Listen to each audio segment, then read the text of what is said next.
Okay, so we have a main tank vault now at our hands. Hello YouTube, hello. I've known Tomahawk like peak low GM. I think the scrim they're in right now was about 4.1k average-ish. And the scrim was recorded from his own main tank POV, so you can still see his like personal decisions and all that, and mechanics here and there. But it's still like a good scrim vault where you have more team play and all that. We're gonna see how things turn out. Alright, so this is interesting. Okay, so I want to start off by like analyzing the compositions that we have. Of course, we cannot see the enemy team's composition yet, but I want to kind of show what the composition here is and what the map layout in that is. So if we go to Ilios Well, that's not the thing I wanted. Yeah, okay, this one. So in this case, Team SpeedMen with Tomahawk is coming from this angle, right? As always, with King of the Hill, the map objective is kind of in the middle, so there's no one that has a significant spawn advantage or disadvantage. In this case, we're running Ana, Lucio, Sombra with 3 dive tanks, so very mobile, but also quite sustainable and hard to really get a grip on. And with a map like this, it's kind of interesting, because the point itself feels relatively open, but there's so much cover around from all the buildings around here, that you do not have to worry about long angles too much. The only things you have to worry about is if someone like has a sightline over the entire point, or if someone takes the windmill right here. And in general, because because the spawns are very equal to both teams, and we have triple tank with Ana, Lucio, with a Sombra, we can probably look to stall this one out quite long. So let's see how we start off here. We're playing Winston. Okay, so we know the FR. Okay, so this is instantly a good decision. Yeah. It's Lucio. No, it's Okay. Right, so the first thing I did like was that we recognized that the FR was shooting like in the main direction, and that we just wanted to go to the right side. In this case, fighting in main is just not advantageous because they automatically have more range firepower than we do. Same goes for fighting the windmill on the left side, but the right side offers a lot more cover to get to the enemy team without having to take too much damage. Because with triple tank, you always just sacrifice range damage by default, because DPS have far more range and mobility generally. Alright, so we have to like kind of decide what we'll do. Okay, so we see Ash. Okay. So we're taking some poke here. Not sure if it was entirely necessary. We could have maybe opted to speed through with Lucio, but it's not entirely on your end. One thing we do now, though, is what we can kind of dive. Because we do not have Mercy or Zenyatta, we have no damage amp. So diving tanks is not really optimal. So let's just put a cross for those. Not really our dive targets. They also have Lucio Mercy, which is kind of interesting because it's very hard to dive against it, but it can be hard for them to make a fist as well and really get a push going. So not really looking to dive Lucio, and commonly not really looking to dive Mercy unless they make mistakes. Pharah is going to be way up in the sky, so the most logical dive target would first be Ash, and then we can look at other dive targets like Lucio Mercy if they mess up a bit. So for instance, if the Mercy uses their flight to get to Ash, then you can kind of dive both, stuff like that. So we're going to go 1, and then these 2 can be 2 and 3 in most cases as a dive priority. Yeah. Okay. You wanna go in? Yeah, ready. Alright, so we're going in. One problem here though, we're a bit low on HP when we're going in. We've taken like some poke and we couldn't really speed through. I did like the fact that we rotated around to avoid damage and to make sure that they did not have their sidelines, but we have to be careful here. Okay, so you're in this case going for Mercy. In the meantime, Curl did manage to take out the Ash, but I think in general, I wouldn't want to focus on the Mercy too much here because they are also very mobile and hard to dive, so any good kill that you can confirm is well enough in that sense. In this case, we do chase the Mercy, and we stick to our kill. And here things get a bit interesting, if I'll rewind 5 seconds. We jump into them, okay. But you kind of jumped very linearly. Oop, that's too much. Whoop. Yeah. So what you ideally want to do is either aim your jump in a way where you will not have to like interfere with map cover too much, map geometry, or you want to aim your jump to the point where you still have some sideways momentum going. So if you jump and you like press A for a long time mid jump, then you will lean to the left side more. So ideally what you want to do, instead of like jumping in straight, you want to either like just take a tiny bit of angle like going through here, or you can even just jump up a bit higher and steer to the left as you go. Because in this case, we couldn't really get the jump connected perfectly, and we had to like... Our melee does come in. Ideally, you want to press the melee right before you land so you do not get the entire animation. But you have to make like a sick 180 turn instantly to see what's going on. You do eventually get the Mercy. Yeah, that's a bit unlucky. Because we like, at the start we dove in with about 150 poke damage already taken. We did not take much damage through here, but now we're like getting chased. Yeah, you get focused down now. You could maybe opt to jump somewhere else. But I think we could have maybe had a bit of a better time if we had more HP when we initially engaged, or if we had like a bit of a better jump from the windmill to here. What the fuck? Tried to get the health back Yeah. before jumping in. Tried to like back Yeah. up the health pack and then jump in and try and like secure a kill before I died. Yeah. But I missed the health pack. So I Yeah, just... it's unfortunate. Don't We do end up cleaning up eventually. let them sell us. Kind of same thing here again. We're taking fire poke. We could have maybe blocked off a bubble. Okay, so now we have to start looking at some things. Because, like, basically by now we know kind of what ults are coming online and what the enemy comp, of course, entirely is. Like, the first fight could have maybe said, we can see everything, but now we all know it. So they have 2 DPS heroes, long-range ones. Those cannot really fight through, like, this central choke too well. And they cannot really fight through here too well, because that's where they're just always enclosed in close quarter combat. They have to deal with natural cover and all that. So ideally, these DPS would like to fight around the windmill on the right side. It gives them the longest sideline. So what we have to do in that case is some people can make it hard for them to get through here, so they can't like set their range damage and all that up. But also, we want to have definitely got some presence going here and dive on the enemy backline as they go. Because if we stand on this right side here, like high ground, you have some buildings inside where you can hide. You can even have someone in the bottom by the health back. If you get really deep, you can go in here and you can use these covers. But you don't really want to fight in this open area too much around here, because then you're being exposed to their ranged firepower when you have 5 meters range. So what I'd like to do right now, right side, take the high ground there. Just naked EMP then. Fire mercy top left. Yeah, we kind of get the same thing, like we're taking some poke, it's not too much. Whenever we're ready, we can get this EMP. Let's do it kind of early when they try and engage, okay? Ready? Right, so here's a bit unlucky. We went over this like in the team VOD review, but ideally with this composition, Hammond dives in, gets like a pile driver, and then everyone follows up on the pile driver. So as soon as that Hammond pile drive comes in, you want the Sombra, in this case Sombra EMP to come in, but also Winston and Diva have to be on that instantly, and preferably on it Tuffs and Nidin as well. Because, as you can see, like we have triple tank and they have 2 DPS.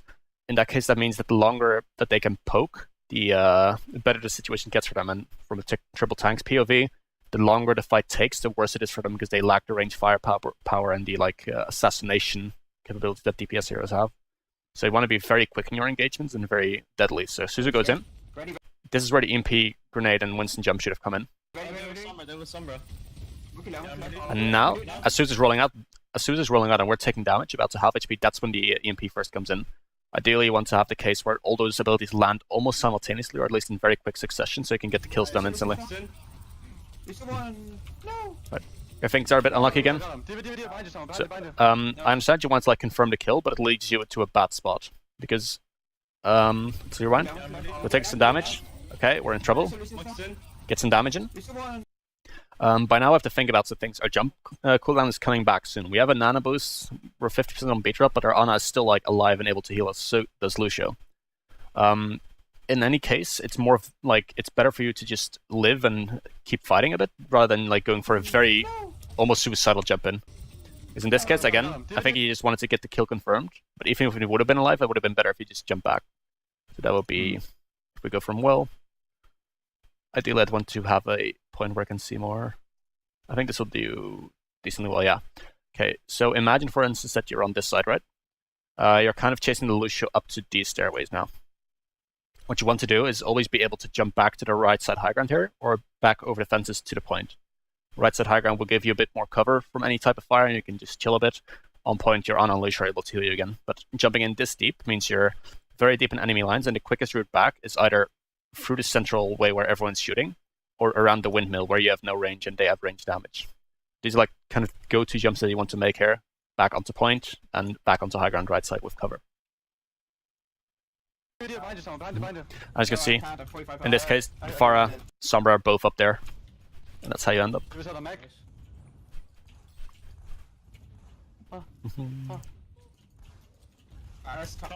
Mercy. Fucking hell. First act. I have to get healing. Yeah, so do I. They barrage. Healing is on right side. Right. So now things are getting interesting, because we won 2 fights, but we did lose a couple people in the process all the time. I think this is good, just attacking Sombra out a bit. Because here things are getting interesting, because now ults are definitely coming online. I think pressuring out the Sombra there is definitely good, because it makes sure that they do not have the proper angle on the right side, where they will be strongest. We have to be mindful of what we want to do now, though. This composition is very weird that they have, because it's really shitty to dive against. But they also don't have any clean ultimate combos, so Fire Barrage, it can hit, but it can also get Matrixed, bubbled, slept, hacked. So the Fire Barrage is not really like their instant win button, if you will. EMP can kind of do good things, but then again, what is there to follow up the EMP? Not too much, really, because we're all kind of split up. Mercy Lucio, they're very hard to dive against, but they're not heroes that really help you to secure fight wins. If you want to look for like a very clean retake, you'd be looking at a Nanoblade, for instance, getting that extra nano boost in. And same thing, Monkey Ult isn't really going to win the fights for them. So it's a very interesting composition from both teams, where there are not a lot of strong ultimate combos online at any given time, really, but both teams are very good at playing more defensively, in a sense, or being very slippery. And we're going to see how those things play out now. So now we have to kind of see what our best job would be. The Summer does not have EMP yet because he swapped kind of late. These two are definitely coming online. Would have expected D.Va to be a bit closer, but that's theirs, I guess. And then the others have their ultimates, basically.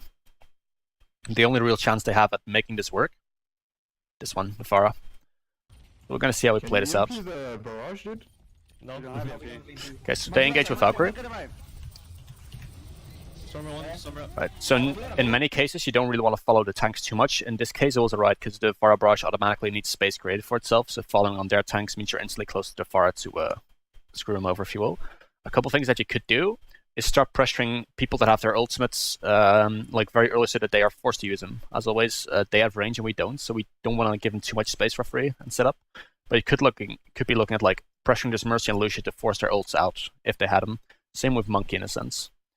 In this case, we'll wait a bit longer than I would like to see, but it's still kind of okay. We do eventually follow the Monkey in, deny them their space. See the Pharah.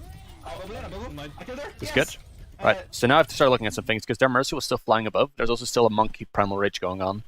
And we have to kind of see what our target selection would be now. Ideally, you want to guard the body so that they cannot res it. Otherwise, you have to see who kind of presents themselves as vulnerable. A Samura without TP could be a good one. A Lucia that maybe fucks up his water and used a bit too much could be a good one. Or maybe even D.Va when she flies in. In this case, we're not really sure. And then eventually we do. Okay, so they rest, and we do eventually find the Lucio. We don't end up killing him just yet. But at least we're like getting a target now. But ideally, you want to have this target selection going at all times.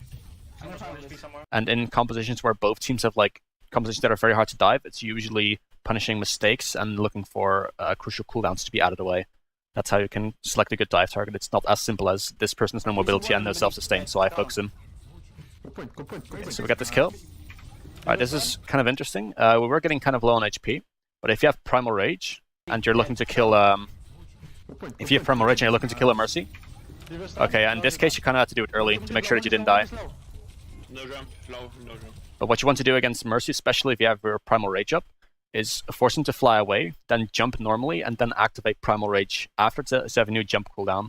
Because then you pressure him out a bit with normal damage, she flies away, cool. You jump after, activate Primal Rage mid-air, get the jump damage in with the first melee swing, and then you instantly have your next, what's it called, jump pack on cooldown again, because you just activated Primal Rage.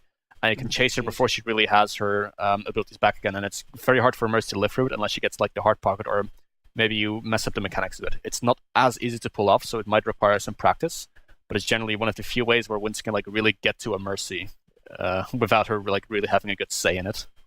Yeah, unfortunate jump, but you don't want to jump against the ceiling there, of course. This is good, following up on the hack. Get the D.Va out. Above us. Okay, so this is, in this case, it didn't really pay off too much, or what's it called? It wasn't punished too harsh. But what I always do if a Lucio uses beat drop, I just almost always place my bubble. In case there's some enemy behind me or like in the bubble, even if I'm not entirely sure, it makes sure that whoever could have otherwise gotten beat might not get it now. This is good. Alright, so we're being patient, we're being good. I think the EMP of a few more is good, but yeah, it's a good call to go back now. Nice, Susu. Right. In this case, you're getting the nano boost, but you can always just say, boom, coming back, give me nano. Something like that. Did she kill herself? Yeah, this is unlucky. What you want to do if you hear a D.Va bomb audio cue go in, always look up and just try to predict where it will go. Because in this case, you didn't have jump back, but you did have your bubble. And if you were a bit more aware earlier, you could have played around it better. Nice. Fire. Oh my god, man. Give it. Mercy. Mercy one. Demon. D.Va. Mongoose on point. Oh my. Let me kill him. Mongoose out back. I got him. Sombra. Nice, Which is Sombra. Lucio? I'm on Okay. it, I'm on it. So that's a good Winston round. There's one general tip I want to give you as well, and it's something that I don't see you do that often on Winston. It's going to be a bit complex maybe, but Winston has a very interesting crouch mechanic because when Winston like crouches, presses control, he kind of leans forward as well. Like he bucks and then leans forward, so he actually makes it so that his head hitbox is a bit more exposed. So if Winston, you never really want to go like full on. If this is Winston's face, you want to never go on like full up and down because that'll make it quite easy for the enemy to track you, and they can still find the center of mass in your head and get headshots in.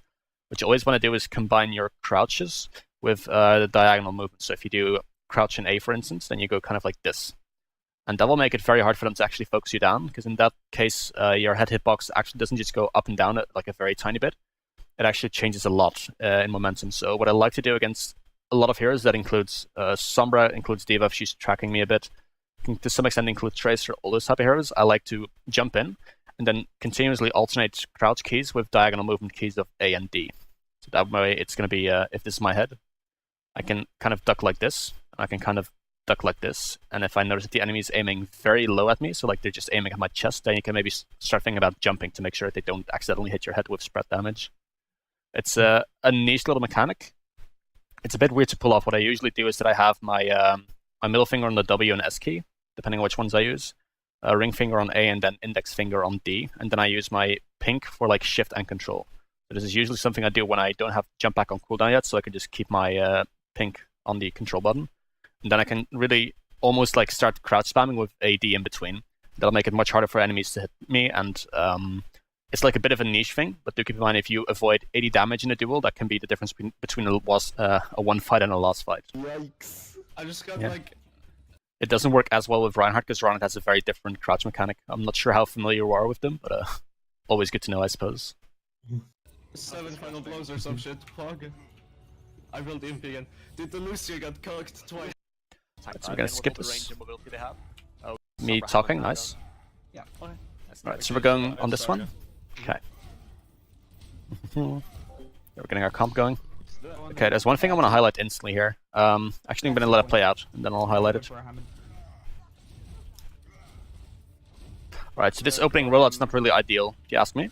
Simple reason being, we have a shit ton of mobility, and we need to get to the point first because we're goats, otherwise we just kind of flat out lose. Okay, so sorry. So what you want to do here, you want to turn around this corner here, and just instantly charge towards the central gate there, and then steer your charge like towards the left side, so you angle it a bit as you get the speed amp. That way you can get very far in, and in this case it's especially important because your leash is going to go up front. Sombra has increased movement, and so does Hammond. So you really need to be with them if you want to get the value going. In this case, I would just think about instantly charging in, More open for Hammond. because you'll probably have your what's it called, your cooldown back by the time that you will need it. So when you meet them, and even if they don't use their charge key out of the spawn gate, that means we have instant free space. And in many cases, we're going to wait for Krill to engage on the Hammond anyways. So we do not instantly need the charge key to counter engage or engage. As you can see in this case, we get our health back hacked. Krill's kind of sitting around a bit. Okay, so we see Winston there. Okay, so we're going in a bit aggressive. I can see that with this composition. We have to be very mindful of a few things though. Their composition has more cleave damage if it's on high ground. So if they have a pillar controlled or a certain section of high ground, then they can get a lot of damage done. Otherwise, in most cases, the Reinhardt goats is superior to the Winston goats because it can just brawl on point much easier, much longer. Winston's always a bit flimsy in that. So we have to kind of like pick and see what our targets are. Either we're going for a good pile drive, or we're going for a more defensive setup where we force their Winston to make a move at some point, because we have more shield HP, more brawling power. So as long as we keep them like from securing high grounds and going to our backline, we should be pretty much fine. In this case, I think you got the bubble very early. But this is kind of rough because as you move through the pillars, you really break line of sight with a lot of your supports. That's static image. Yeah. So in this case, you're kind of fighting around here, whereas your Ana might just be like rotating around those pillars. I'd recommend you always play this a bit carefully because we do have the health back control here, so that's good for us. But we can also just kind of decide to fight on point here. But like weaving in between like the Athena statue and all the pillars, it could be very rough for our supports to keep a line of sight, especially if Bo on Ana is forced to rotate around those pillars and he breaks line of sight for a bit. And on top of that, I think Fume's team bubble was also used on you early. Ready? Monkey. I'm going now. And then it's just a classic stun, discord, plus any button is dead. It's float, so I can't push this. Wait. Breaks that, breaks that. In this case, Krill gets the big play on the, what's it called? On the slingshot. Two up, play point. D.Va point, D.Va's up, D.Va's up. But this is good. Like, in the absence of speed boost, it's just a good charge to get back in the fight quickly. Holy shit, that was popping, Krill. Krill, that's mine. Oh shit. Oh yeah, I do. We have EMP mines. One thing I would recommend, if you're playing Reinhardt and you need speed boost, but you're just maybe not noticing or you're just not in a speed aura, just tell him like speed me, something like that. Makes so you can rotate quicker. Yeah, wait. So we're a bit uncertain about how to use ultimate combos. In most cases with this comp, for the guys that are not familiar with it, it's EMP Shatter plus Grav and Minefield. Those are like the common combos here, and we're going to pull this off in said way. Yeah. Thank you. So, yeah. So this position is kind of fine. Like, you could hold really like up close here, but it's not per se too beneficial because they can just move to other high grounds. I think this position here, where you just hold behind this, makes it very hard for them to actually make a move because the only things they can do is take this high ground where we shoot them, or they fight us up front where we're better. Maybe. I'm 75. No, don't. 80, I'm 80. Yeah, you wait. Almost. I have it almost. Okay. This is good. We're giving him some space, trading bubbles. Nice. Oh, nice. Things are getting a bit strangey, and I want to kind of rewind this fight here. Right, so we take cover here. This is fine. I'm 75. No, don't. 80, I'm 80. Yeah, you wait. Right. So we get discorded, we get bubbled, we get discorded, and now we're in trouble. Oh, nice. I have to always be very mindful of discord. So what I like to do in the initial poke phase around here, Yeah. Thank you. so we're just kind of seeing what they're doing. What you can always do is instead of standing here, you can just put your shield through the wall and just use a camera POV to see where they're going. And you can always, like, let's say if this sideline gets blocked because they're moving behind the wall, you just put this side of the shield in the wall and then you rotate it around that side.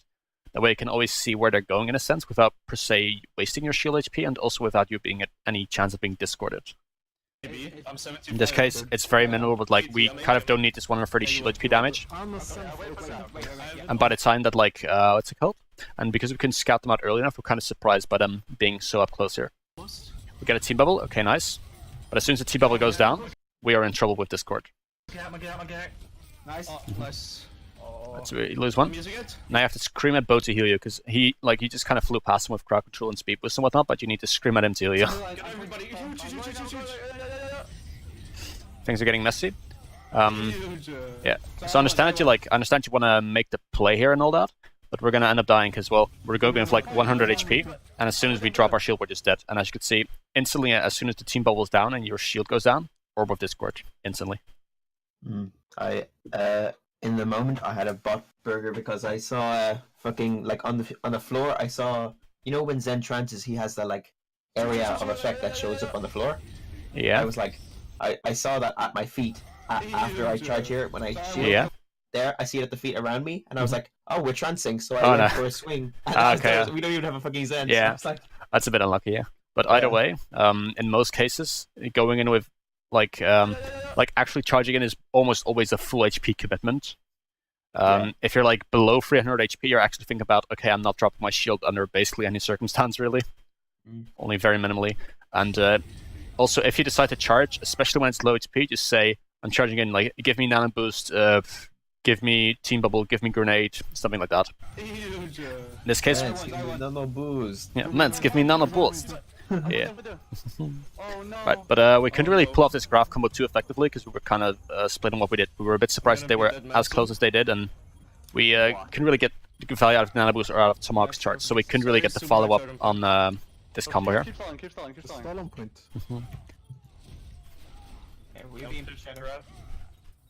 The upcoming, what's it called, graph combo that we're going to use at some point, that's going to be a lot cleaner. I'd like to point some things out here and there. They definitely have grab bomb then. Probably primal too. They trans in the grab, in our grab. Yeah. They have everything but trans pretty much. How long do they have that Ana? They primal also, I'm pretty sure. They don't. At least They, all last fight. Let's try to take a fight. EMP when Right, you're ready and I'll shadow so, you whenever you're it's a ready. bit lucky we're taking a bit too much shield damage here. Like kind of poking around. This is kind of good. I've spoken to Crowbats already, but the engagements of this composition are very interesting and a bit weird as well. In many cases, it's the Hammond who goes in, like as the first engagement, and then the other teammates follow up on it. So Anna Renee comes in, Reinhardt comes in, all that good stuff. In situations where you have a Graviton, you want to really engage with Sombra getting a good hack and then getting the Graviton, and then Hammond can swing in after that and pile drive. After which Reinhardt follows. So then Hammond's kind of like the second engagement. And in this case, where you Earth Shatter, you want Hammond to really be your last engagement. So you Shatter, you want your Reinhardt and Zarya and Anna to fire all their stuff into it, and then if things aren't cleaned up by then, yeah, then the Hammond can pile drive in. So let's try to draw this out real quickly so Crow can also see it at some point. In a normal fight, the order of engagement is kind of Hammond goes in with a pile drive, and then after that, your Reinhardt can go in and your Zarya can fire all that good stuff. Situations where you have a Grav combo, your order of engagement is Sombra gets a proper hack off, preferably on Diva in most cases. And then the Hammond swings in, gets his pile driver going, and then if things aren't dead by then the Reinhardt can charge in afterwards. Then the Reinhardt's like the third order. Whoop.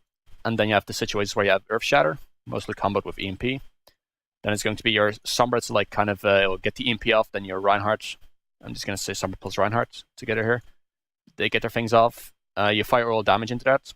Then Zarya can like get her charge as well, and then if things aren't dead by then, that's when the Hammond can pile drive in after. That's like the order of engagement in different ult rotations of this composition.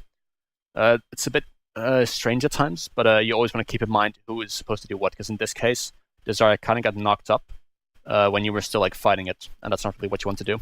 You get the kill, but it's not really ideal, of course. And because the Earth Shatter was still like lingering, there's no real value to get her knocked up again, because she's crowd controlled, and then she gets crowd controlled again, whereas she could have let the crowd control from Earth Shatter expire at the stun, and then follow up with a new pile driver. That's how you elongate the crowd controls. Okay. I think this charge is kind of good. Get back in the fray. Tiny bit of audio queuing can always help. I've grabbed with combo next fight.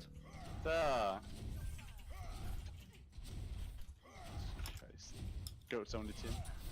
Okay, so we have to think about things. We're discorded. Okay. If we just break line of sight for 3 seconds around this wall, we just lose the Discord orb.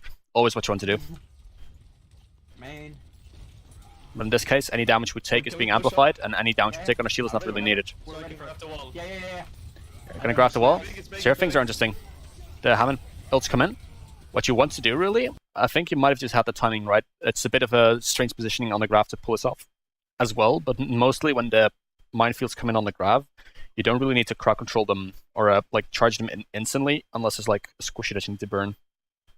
What you can do in most cases is just as the graviton expires, you want to charge in and kind of crowd control other people further into the minefields, because even if they like live through the initial blast of the minefield, they will have like some freedom of movement, and they can maybe circumnavigate some of the mines or shoot them.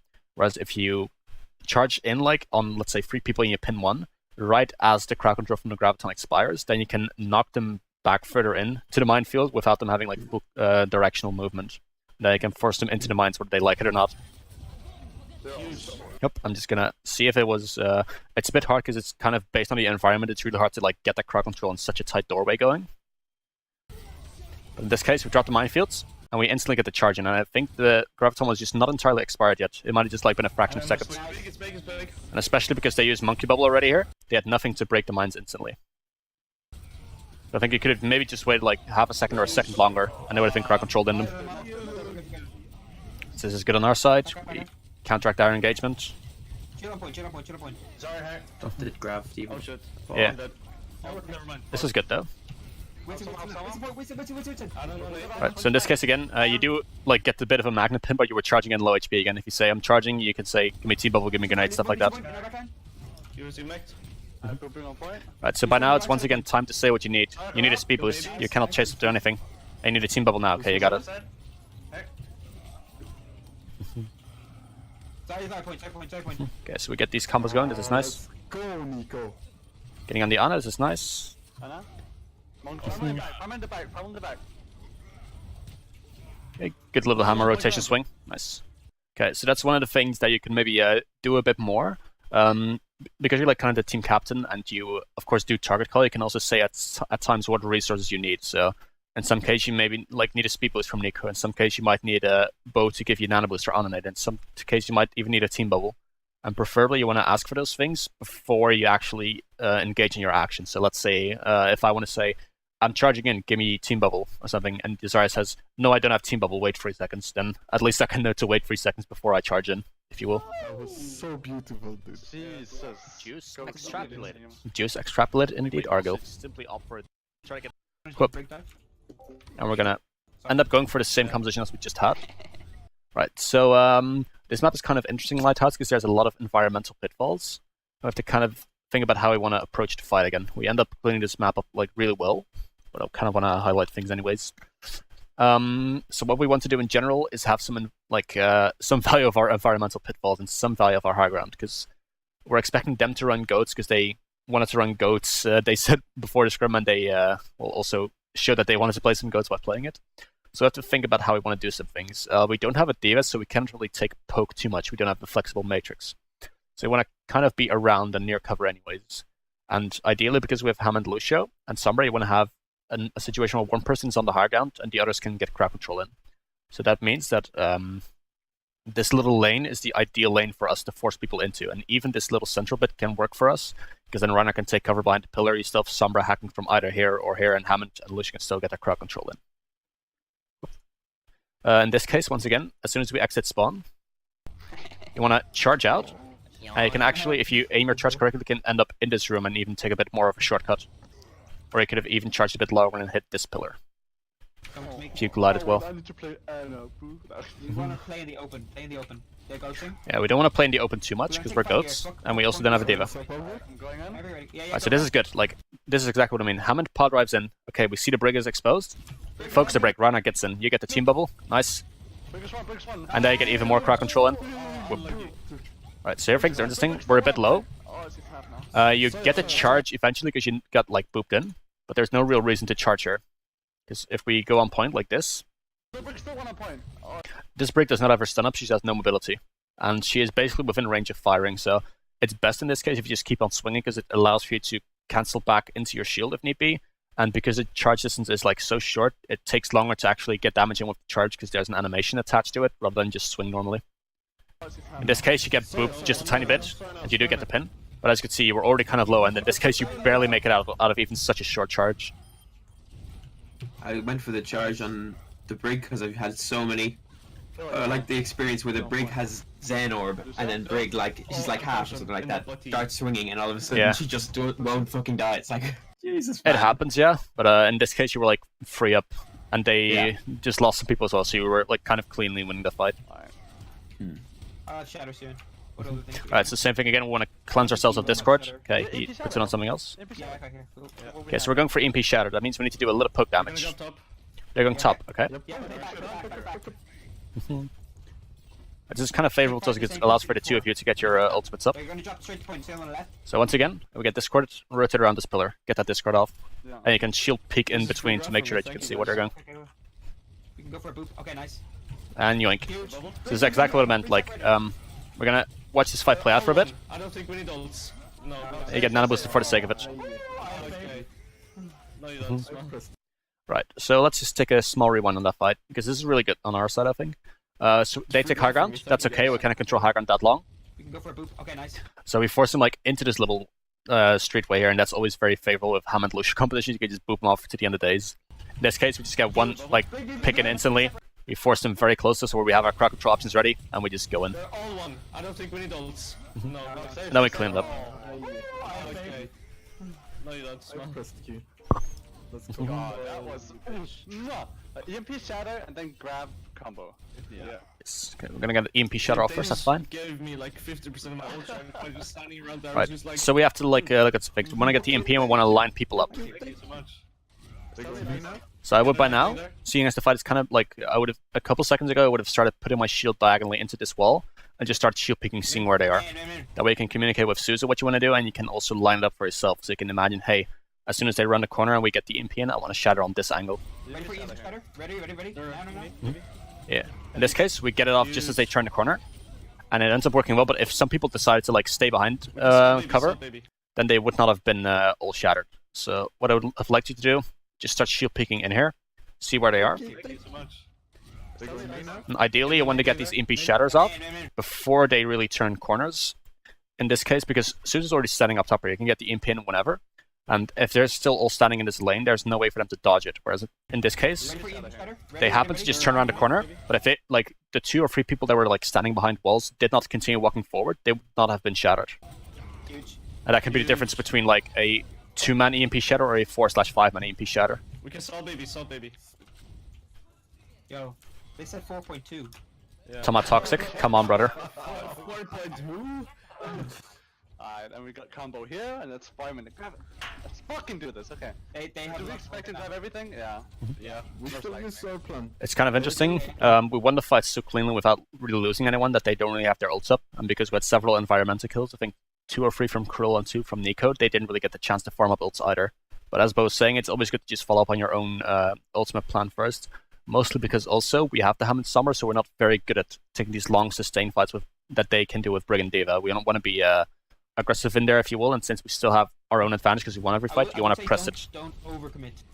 No. If we This do is this, good again. we have plan here. Once again, you can start shield peeking here, just save you shield HP. Play in the open. It gives you still normal POV. Don't. They go left now. Left Right, now. so they're going left, okay. So this is the only case where we like didn't really have a good view of where they went. But if you just shield peek here, and now they're going left. If we had shield peeked like earlier, I'm just gonna rewind again because I'm a good boy. Yeah. We No still slack. use our plan. Play according to plan. So I that's would close. say don't overcommit. Sending them on fast track, I would start shield peeking now. I want to know where they are. We They have have plan 6. here. Yeah. Okay, we see them going. Don't read if they're Play gonna in the read. open. Play in the open. In this case, okay, we're kind of not really sure where they are. And Go left now. Left now. even if we have auto queues, we only just realize when they've made their way to point that they are there. Like I said, you want to like really contest this little narrow corridor right here, the little open space where you can get knocked off, and want to make it hard for them to get through there. Because in this case, they kind of got through for free without any real contestants. Get them all. Nice. Huge. This is good. And once again, there was no need to charge as early, but it kind of ends up working. God damn. They didn't really have their support ults up yet, so it didn't end up mattering too much. But once again, if you get this graph combo going, you want to have to charge in on the enemy team just as the graph starts expiring. This is a good block, you get the team bubble. But you want to wait with this charge to make sure that as many people get like knocked into the mines. Damn damage. And then we clean up. Nice for the stats. Well, Nice for the stats. Alright. Any questions from you, Tomahawk, or not? No. I really need to incorporate the shield peeking a lot Yeah. more and the Discord, remove Discords. Yeah, I mean, it's up to the Zen for some part as well, but as long as you break line of sight for 3 seconds, you just lose the Discord. And in like the goats v goats matchups in which Zen is involved, it's just always kind of the same story. Like Discord Ryan, press W, forehead. I also just see a lot of people just joined, and I had no clue, but welcome. Any questions from others that were watching for a bit? This is the go-to time. I see a lot of muted mics, so. I joined the last minute, so not really. Ah, nice. That was very entertaining to watch. Well, thank you. Tomahawk, I think you're very good at this game. Thank you very much. He is And apt. Mr. MVP. Right. So there's no other questions, because then I'll probably stop recording. Yes. Yeesh. Okay. Recording has been stopped. Thank you, Daddy.